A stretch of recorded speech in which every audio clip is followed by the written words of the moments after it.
Hi friends అందరూ ఎలాగున్నారు? So, చాలామందేంటంటే బేసిక్‌గా మేజర్‌గా అడిగే డౌట్ ఏంటంటే, ర్యాంక్స్ ఎక్స్‌టెన్షన్ చేస్తారా? చేయరా? అని చెప్పైతే అడుగుతున్నారు. ఓకేనా? సో, ర్యాంక్స్ ఎక్స్‌టెన్షన్ అనేది చేస్తారా? చేయరా? అని చెప్పేసి చాలామంది డౌట్ అయితే ఉంది. మాక్సిమం కామెంట్స్‌లో కూడా ఏంటంటే, ర్యాంక్స్ ఎక్స్‌టెన్షన్ అనేది చేస్తారా? చేయరా? అని చెప్పేసి అడగడం, రిపీటెడ్‌గా అడగడం చెప్పి చాలా రచ్చయితే అవుతుంది. సో, ఓకేనా? ఈ ర్యాంక్స్ ఎక్స్‌టెన్షన్‌కి సంబంధించి. కొంతమంది అంటున్నారంట ఆల్రెడీ ఎక్స్‌టెండ్ చేసేసారు అంటున్నారంట. కొంతమందికొచ్చేసరికి ఆల్రెడీ సెకండ్ ఫేజ్‌కి కూడా రిజిస్ట్రేషన్ స్టార్ట్ అయ్యాయి అంటున్నాడు. సెకండ్ ఫేజ్‌కి కూడా రిజిస్ట్రేషన్ స్టార్ట్ అయిపోయి క్లోజ్ అయిపోయాయి అంటున్నారంట. సో, ఈ కామెంట్స్ అన్నీ చూసిన తర్వాత నాకు అసల ఏ ఏం వీడియోలు చూస్తున్నారో, ఏం ఫాలో అవుతున్నారో కూడా నాకే అర్థం కావట్లేదు. బట్ ఏదేమైనప్పటికీ కూడా ప్రస్తుతం ఈ వీడియోలో అయితే మాత్రం సో, ర్యాంక్స్ రిజిస్ట్రేషన్ అనేది సంబంధించి అప్డేట్ కోసం మాట్లాడుకుందాం. ఓకేనా? సో, కొన్ని డౌట్స్ కూడా క్లారిఫై చేస్తాను. కొన్ని అపోహలు మీకు వీడియోతో మీకు ఫుల్ స్టాప్ పెడతాను. ఓకేనా? సో, అయితే మనం ర్యాంక్స్ రిజిస్ట్రేషన్‌కి సంబంధించి అప్డేట్ అయితే వెళ్దాం. So, okay. సో, అంతకన్నా ముందు ఎంత లోపున్న వాళ్ళకి ఎలిజిబిలిటీ వచ్చిందో ఒకసారి చూద్దాం మనం. సో, ఇది మరి మనకి బీఎస్సీ నర్సింగ్‌కి సంబంధించి అఫీషియల్ వెబ్‌సైట్. సో, ఈ వెబ్‌సైట్‌లో అయితే 2 టైమ్స్ మనకైతే ఇన్‌స్ట్రక్షన్స్ పేజ్‌లో అయితే ఇచ్చారు. సో, ఆ ఇన్‌స్ట్రక్షన్స్ పేజ్‌లో మనకి 2 టైమ్స్ కూడా వాళ్ళు ఎంత కట్ ఆఫ్‌కి మేము పెట్టామని చెప్పేసి క్లియర్‌గా మెన్షన్ చేశారు. ఎంత కట్ ఆఫ్‌లో ఉన్నవాళ్ళు, ఏ కాస్ట్ కేటగరీ ఉన్న వాళ్ళకి మాత్రం అప్లై చేసుకోవచ్చని చెప్పేసి. ఓకేనా? సో, ఇది కట్ ఆఫ్ సంబంధించి అప్డేట్. సో, కట్ ఆఫ్ అయితే ఈ విధంగా అయితే ఉంది. సో, ఎవరైతే ఓసీ క్యాండిడేట్స్ ఉన్నారో వాళ్ళకి 50% అంటే 40 ర్యాంక్ నుంచి 40,382 ర్యాంక్ లోపు ఈ ర్యాంక్ లోపు ఉన్నవాళ్ళు ఎవరైనా సరే అప్లికేషన్ చేసుకొని మెరిట్ లిస్ట్‌లో పేరొస్తే ఎలిజిబుల్ అయ్యారు. ఎస్సీ, ఎస్టీ, బీసీ కేటగిరీ ఉన్నవాళ్ళు పర్సన్ విత్ డిజబిలిటీ కూడా కలిపేసుకొని. సో, వీళ్ళకొచ్చేసరికి 48,459 ఇంకా అంతకన్నా లోపు అంటే మీకు బిలో 46,000 సో అలాగా ఆ గ్రాఫ్‌కెళ్తే మీరు కూడా అప్లై చేసుకోవచ్చు. ఎస్సీ, ఎస్టీ, బీసీ క్యాస్ట్ వాళ్ళకైతే. ఓసీ పర్సన్ విత్ డిసెబిలిటీ అయితే ఈ ర్యాంక్ అయితే ఇచ్చారు. ఓకేనా? సో, డిఫరెన్స్ లేదు. సో, ఇవి ఇంక్రీజ్ చేస్తారా? ఇంక్రీజ్ చేస్తారా? చేయరా? అని చెప్పేసి అయితే డౌట్స్ అయితే అడుగుతున్నారు. సో, దానికి సంబంధించి క్లారిటీ అయితే ఇస్తాను. సో, ఎంతవరకు ఇంక్రీజ్ చేయొచ్చు? ఎంతవరకు ఇంక్రీజ్ చేయకపోవచ్చు అని చెప్పేసి క్లారిటీ అయితే మీకు కంప్లీట్‌గా ఇవ్వడం జరుగుతుంది ఈ వీడియోలో. సో, అయితే మనం చూద్దాం. మరి ఇది బీఎస్సీ నర్సింగ్‌కి సంబంధించి ఈ కోర్సులకు దరఖాస్తులు ఆహ్వానం అని చెప్పేసి అయితే ఇచ్చారు. ఇది సెల్ఫ్ రిపోర్టింగ్‌కి సంబంధించి ఒక రిపోర్ట్ కార్డ్ లాంటిది. ఇందులో క్లియర్‌గా అయితే మెన్షన్ చేశారు. ఏంటంటే 9,690 మంది చూస్తున్నారు కదా! అభ్యర్థులు దరఖాస్తు చేసుకున్నారు.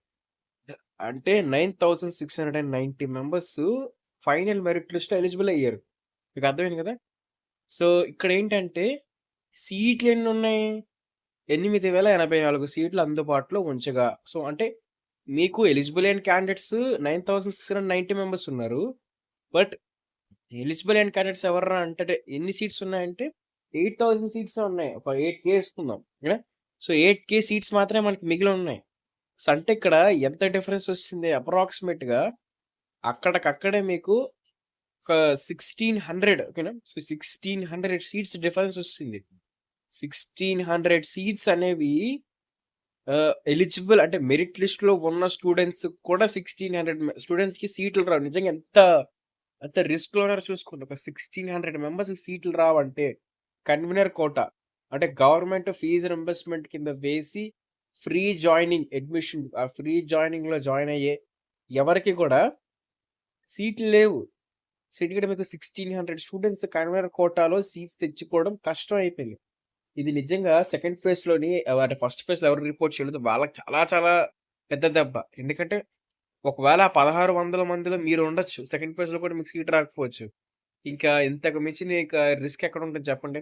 సో, ఫైనల్ మెరిట్ లిస్ట్ అంతా అలా యూనివర్సిటీ ఫీస్ పే చేసి మొత్తం రిజిస్ట్రేషన్ ఫీస్ పే చేసి వెరిఫికేషన్ చేయించుకొని ఇన్నాళ్ళు వెయిట్ చేసి కూడా 1,600 మంది స్టూడెంట్స్‌కి ఫ్రీ సీట్ రావట్లేదు ఇక్కడ. కన్వీనర్ కోటాలో సీట్ రావట్లేదు. సో, అది కాదు ఇప్పుడు ముఖ్యం. సో, మన ఇక్కడ టాపిక్‌లోకి వెళ్ళిపోయినట్లయితే వాటిలో 6,664 సీట్లు భర్తీ అయితే అయ్యాయి. అంటే ఫిల్ అయ్యాయి.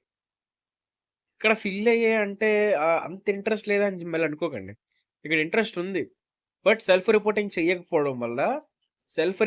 చేయకపోతే వాళ్ళు జాయిన్ అవ్వలేనట్టే సీట్ వచ్చినా సరే. సో, సెల్ఫ్ రిపోర్టింగ్ చేసిన వాళ్ళ సంఖ్య అది 6,664. ఇక్కడ మీకు అర్థమైంది కదా! సో, నెక్స్ట్ ఫేజ్ కౌన్సెలింగ్‌లో అదే లాస్ట్ ఫేజ్ అవుతది. సో, థర్డ్ ఫేజ్ అనేది ఉంటుందని జెప్పేసి ఎక్కడ చెప్పలేదు. సో, కొన్ని న్యూస్ ప్రకారంగా అయితే మనకి మాక్సిమం సెకండ్ ఫేజ్‌తోనే క్లోజ్ అయిపోతుంది. థర్డ్ ఫేజ్ ఉండదు. థర్డ్ ఫేజ్ అనేది మాక్సిమం ఉండకపోవచ్చు. సో, దీన్ని బట్టి ఏంటంటే, వాళ్ళు క్లియర్‌గా ఎక్స్‌ప్లెయిన్ చేస్తుందేంటంటే, సెకండ్ ఫేజ్‌లో సీట్స్ ఫిల్ అయిపోతాయి. 8,000 వరకు కూడా మనకి సీట్స్ అనేవి ఫిల్ అయిపోతాయి. మిగిలిన 1600 స్టూడెంట్స్ వరకు కూడా 1600 అబోవ్ స్టూడెంట్స్ కన్వీనర్ కోటాలో జాయిన్ అవ్వరు. వాళ్ళు మేనేజ్మెంట్ కోటాలోనే జాయిన్ అవుతారు. లేదంటే వాళ్ళు సెపరేట్‌గా జాయిన్ అవుతారు. సో, ఇక్కడ ఇప్పుడు మన వీడియో టాపిక్‌లోకొస్తే ర్యాంక్స్ ఎక్స్‌టెన్షన్ చేస్తారా? చేయరా? సో, ఇక్కడ ర్యాంక్స్ ఎక్స్‌టెన్షన్ చేస్తారంటే ఉన్న 1600 మందికే సీట్లు లేక వాళ్ళే ఇబ్బంది పడుతుంటే కొత్తగా ఎవరిని జాయిన్ చేయించుకుంటారు? పాయింటే కదా! సో, ఇక్కడ ఉన్న వాళ్ళకే ఉన్న ఎలిజిబుల్ అయిన క్యాండిడేట్స్‌లోనే ఆ కట్ ఆఫ్ లోపు ఉన్న వాళ్ళకి 1600 మంది మిగిలిపోతారంటే, కన్వీనర్ కోటాలో మళ్ళీ ఇంకెవరిని యాడ్ చేస్తారు కొత్తగా? సో, ఇవన్నిటిని ఈ అప్‌డేట్స్‌ని అనలైజ్ చేస్తే ర్యాంక్ ఎక్స్‌టెన్షన్ అనేది 99.9 9 వద్దు గాని, ఒక 90% జరగదు. ఓకేనా? సో, ఇప్పుడున్న సీట్లు ప్రకారంగా అయితే 99% జరగదు. సో, ఓకేనా? సో, ఇది ఇవాళొచ్చిన అప్‌డేటు. సో, దీంతో పాటే కొన్ని కామెంట్స్‌కి ఇప్పుడు నేను కొంచెం ఫన్నీగా ఆన్సర్స్ కూడా ఇవి కొంచెం వింటే వినండి.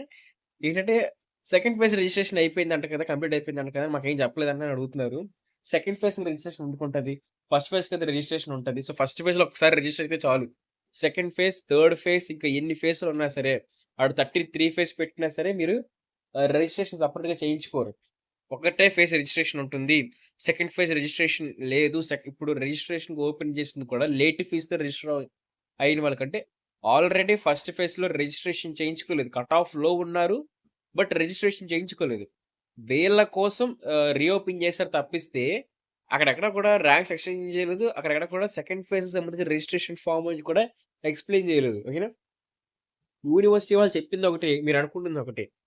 దీంతో పాటే సెకండ్ ఫేజ్‌లో మాకు సీట్ వస్తుంది. మళ్ళీ 5,600 కట్టాలా అని అడుగుతున్నారు.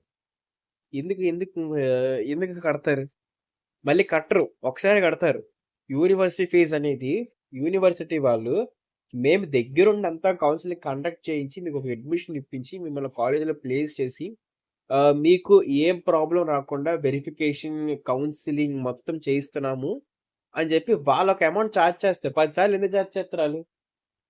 ఒకసారి చార్జ్ చేస్తారు. మొత్తం ఆ ప్రాసెస్ అంతా కలిపి ఒకసారి చార్జ్ చేస్తారు. అది మీరు ఖచ్చితంగా పే చేయాలి. మీరు ఎగ్గొడతారేమో అని చెప్పేసి సీట్ అలాట్‌మెంట్ ఆర్డర్ రిలీజ్ చేసినప్పుడు డౌన్‌లోడ్ చేసుకోవాలంటేనే అది పెట్టారు. ఒకవేళ మీరు ఫస్ట్ ఫేజ్‌లో మీరు కట్టలేదంటే సెకండ్ ఫేజ్‌లో అన్నా కడతారు. ఒకవేళ ఫస్ట్ ఫేజ్‌లో కట్టేసారంటే సెకండ్ ఫేజ్‌లో మీరు కట్టరు మళ్ళీ. ఓకేనా? సో, ఇది ఒక కామెంట్‌కి రిప్లై. సో, ఇది. సో, మీకు వీడియో అయితే అర్థమైందని అనుకుంటున్నాను. సో, దీంతో పాటే మీకు క్లియర్ అప్డేట్ ఏంటంటే ర్యాంక్ ఎక్స్‌టెన్షన్ జరగదు. జరిగితే మన యూట్యూబ్ ఛానెల్‌లోనే అప్డేట్ ఇస్తాను. ర్యాంక్ ఎక్స్‌టెన్షన్ అనేది 100%లో 90% జరగదు. 10% ఎందుకన్నా మరి చెప్పట్లేదని మీరు అడుగుతారు.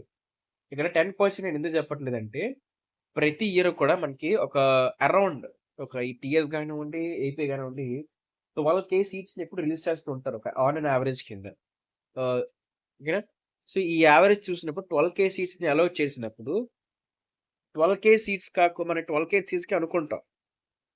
బట్ ఇప్పుడేంటంటే 8,000 సీట్సే ఉన్నాయి. సో, దీన్ని బట్టి వీళ్ళు ఫ్యూచర్‌లో సీట్స్ గాని పెంచితే ఓకే. సెకండ్ ఫేజ్ కౌన్సెలింగ్ లోపు గానివ్వండి, సీట్ మ్యాట్రిక్స్ రిలీజ్ చేసి సీట్లు పెంచినట్టు నోటిఫికేషన్ వచ్చినా, నోటీస్ రిలీజ్ చేసినా, సో, ఏమొచ్చినా మన ఛానెల్‌లోనే అప్డేట్ అయితే ఉంటుంది.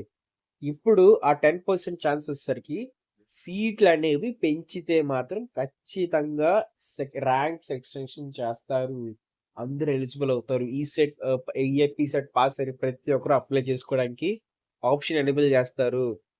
ఎప్పుడంటే అఫీషియల్‌గా సీట్స్‌ని పెంచుతున్నాం. అఫీషియల్‌గా సీట్ మ్యాట్రిక్స్‌లో సీట్స్‌ని పెంచినప్పుడు మాత్రమే ఈ ప్రాబబిలిటీ ఉంటుంది. ఈ ఛాన్స్ ఉంటుంది మీకు. ఓకేనా?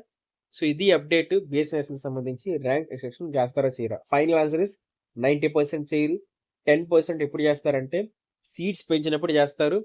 ఇప్పటికే చాలామంది ఒక 1600 స్టూడెంట్స్ సీట్లు లేక ఇబ్బందులు పడుతున్నారు.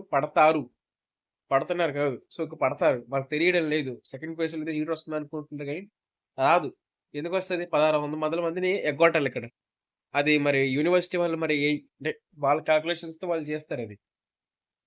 ఇక్కడ ఉన్న వాళ్ళే రిస్క్‌లో ఉన్నారు. మరి కొత్త వాళ్ళకి ఎలా ఇస్తారో అనుకుంటున్నారు. సో, ఇది అప్డేట్. సో, మీకు నచ్చిన ఈ వీడియో నచ్చినట్లయితే లైక్ చేయండి, షేర్ చేసి, సబ్స్క్రైబ్ చేసుకోండి. మరిన్ని వీడియోస్ కోసం మా ఛానెల్ సబ్స్క్రైబ్ చేసుకోండి. Thank you friends. బాయ్.